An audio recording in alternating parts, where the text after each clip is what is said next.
ব্ল্যাকপিঙ্কের ৪ জন সদস্য এবার মেট গালাতে উপস্থিতি দিয়ে সকলের নজর কেড়ে নিয়েছে। প্রথমে কথা বলব 2026 সালের মেট গালাতে জিসুর অসাধারণ লুক নিয়ে। পিঙ্ক ড্রেসে জিসুকে আকাশ থেকে নেমে আসা পরীর মতো লাগছিল।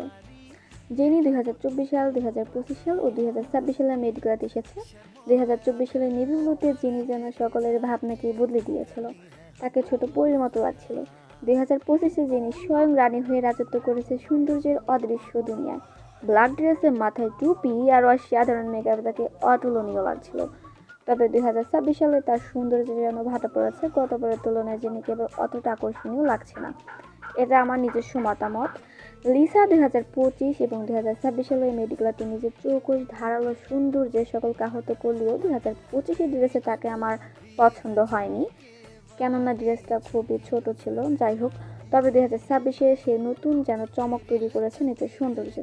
তার ন্যাচারাল লুক যেন সকল দর্শকের হৃদয়ে দীর্ঘচ্ছেদ করেছে। রোজে 2021, 2025 এবং 2026-এর মেডিকেলাতে পরাপর নিজের সৌন্দর্যে সবাইকে মাতিয়ে রেখেছে। প্রতি বছরে যেন তার সৌন্দর্য পাল্লা দিয়ে বেড়ে চলেছে। দর্শক যেন রোজের সৌন্দর্য দেখতে দেখতে নেশায় বোধ হয়ে যাচ্ছে। তার সমান্তরাল অসাধারণ লুকে মেডিকেলা যেন জল করছিল। সর্বশেষে আমার মতামত, যিশুর লুকের সঙ্গে আমার মনে হয় চাঁদকেও খানিকটা মলিন লাগছিল। পিঙ্ক রঙের কোনো আস্ত ফুল যেন তার সৌরভ ছড়িয়ে মাতার হাসিতে মাতিয়েছে 2026-এর মেট গালা।